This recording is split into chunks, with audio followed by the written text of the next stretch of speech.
Let's check out this 80mm ED refractor from SVBony and do some imaging. Welcome to SETI Astro. So this is a loaner telescope from SVBony for me to review. I'll have links in the description below if you like what you see and this is something you've been wanting to get on where you could purchase it. So we have here the SV503 80mm aperture and the focal reducer flattener for it. So let's get these opened.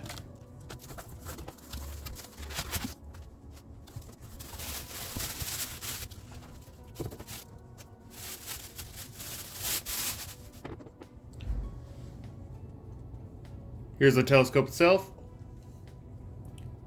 Tube rings, Vixen style saddle. It has the rotator.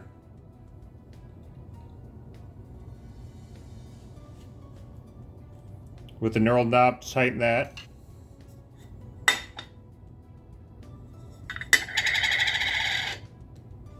It is an F7 made with ED glass. Retractable dew shield.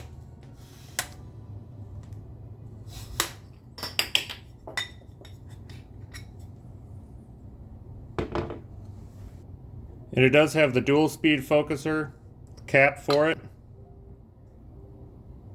Fine focus and coarse focus. The 2-inch to 1.25-inch adapter.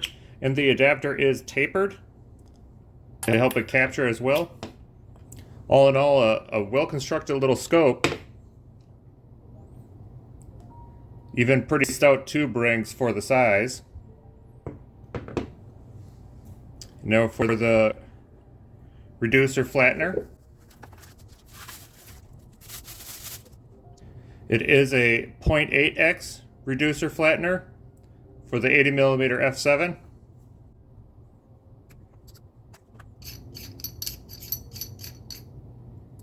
And it does have a spacer ring associated with it.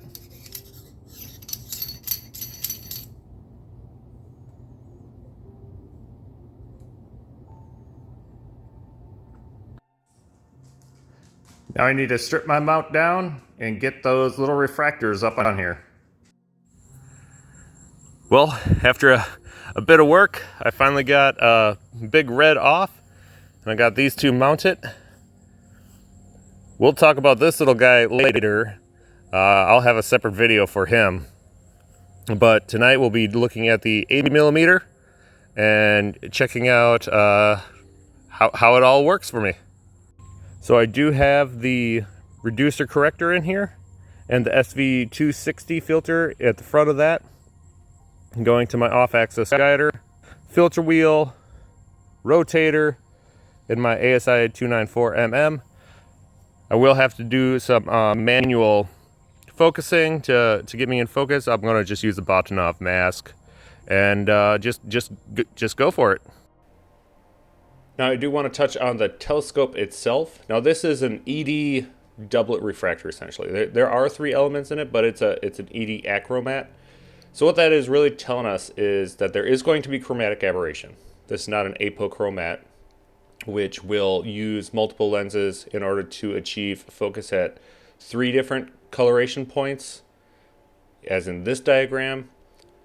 This particular telescope is going to achieve focus at 2 different chromatical points, which is exactly what an achromat is supposed to be.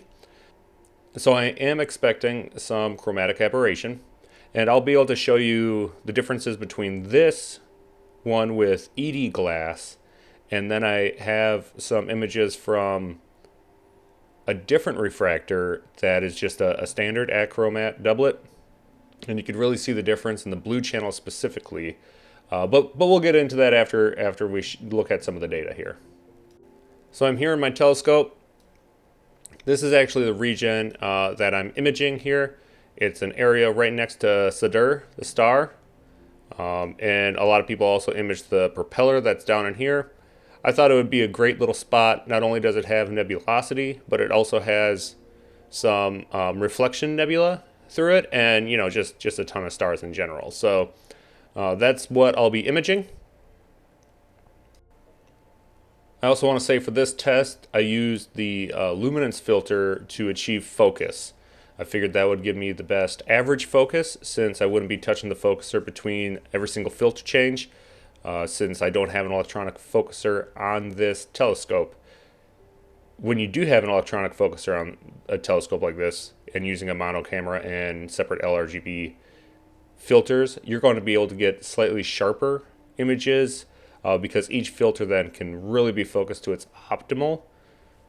I just had to get it set up like this such that I could take images throughout the night. Now here are single RGB exposures. These were the second ones. I figured that the first ones may had a little guiding settling. So I went with just showing the very second images for just a raw image. Green is by far the one that is focused in the most least chromatic aberration. And then red would be next. Some of that long wavelength red is going to be a little more bloated out. And then unsurprisingly, blue is the most kind of bloated in the stars. But let's go ahead and actually look at the aberrations in the corners. And to do that, I'm actually going to look at the calibrated one. So this has gone through dark subtraction and flat frame division. So let's go ahead. Let's look at the green first. I think it's going to probably be the best. So here is the green. I guess we can even zoom in further. So from the upper two corners to the middle, all the way to the bottom, these are some pretty tight stars, even out in the corners. So the reducer flat field corrector really is doing a really nice job here. So if green presented the best case scenario, blue is probably going to represent the worst case scenario. But here in the corners, the upper two corners, there is a little bit of coma. And the lower two, there's a little bit of coma, but not a whole lot. So it could just even be that my sensor isn't quite centered in there. So the corrector is doing a pretty darn good job at, even on the blue channel where you expect some more bloating and some haloing around the stars, that even any aberrations in the corner are really well controlled, especially considering the price point of this particular telescope. Now here was just a little under 3 hours worth of data. I had some issues with my mount last night, so again, I'm hoping I'll have more data than tonight to continue on with our analysis here. But here's the red, green, and blue. You can see a lot of detail coming through in this area of the sky. Green again has the sharpest stars for sure, and blue is has the most chromatic aberration, which we were expecting. And if you've never seen astrophotos broadband from an achro mat, this is actually pretty darn good. So I want to bring up my other telescope's blue channel. Now it's a different scope, and this was a lot more integration time. But you could see how much bigger and fuzzier all these stars really were in comparison to the 80 millimeter from SVBony. And again, these are just some auto stretches, but it is well controlled for being an achro mat with that ED glass. And this is an example of one without ED glass. This is a standard doublet. And doing a quick combination just on those 3 hours. Yes, there is some blue haloing on the stars, but it really isn't detrimental to the image at all.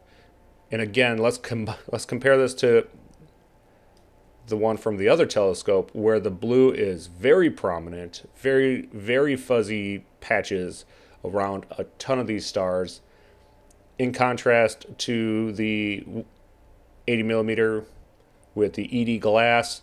They are tighter, there is less chromatic aberration. And don't forget, the whole reason I invented my narrowband to RGB stars script was for achromat refractors, specifically for mine. That way I could take narrowband data as well, throw away all these RGB stars and put back in the narrowband stars that were converted into RGB stars. So there's a lot of post-processing you can do even in a situation like this. Another tool to remember if you want to use your RGB stars is my Halo Be Gone. This is a before and after. Halo Be Gone. So this is a little post-processing just on the 3 hours I took. Again, I'm hoping I'm going to have a lot more to process, and then we'll be able to see that result as well. But we have reflection nebula, plenty of emission nebula all throughout this whole region, right? Tons and tons of stars, and a really weird little object here we're gonna have to check out. So I'm here in what's in my image, and here's these objects here. They're young stellar objects and a reflection nebula around one.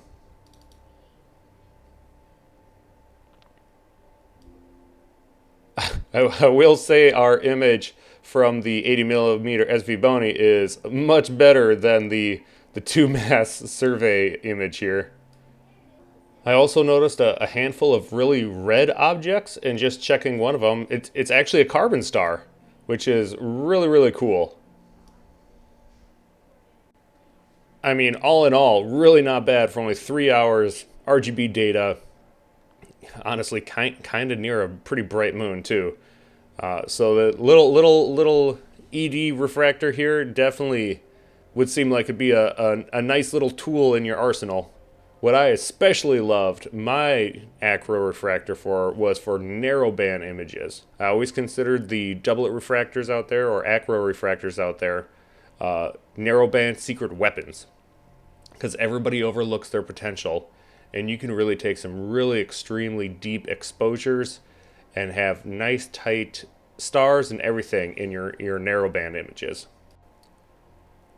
Well, last night I was able to double my R, G, and B exposures, as well as get H alpha and some oxygen. So the H alpha, I managed to get about 12 10-minute exposures, and the oxygen only about 8 10-minute exposures, and then also the doubling up on the red, green, and blue data.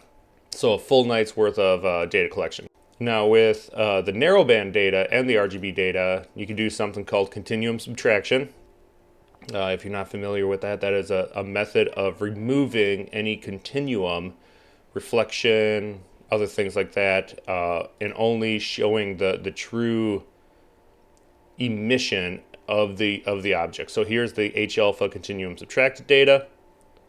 You can see in the oxygen, there's just no oxygen signal in this part of the sky, and the continuum subtracted oxygen shows nothing as well. So that's fine, because we're going to be able to use the hydrogen and oxygen stars and my narrowband to RGB star combination tool to get really nice looking RGB stars, so we don't even have to use those blue stars from the RGB images anyways.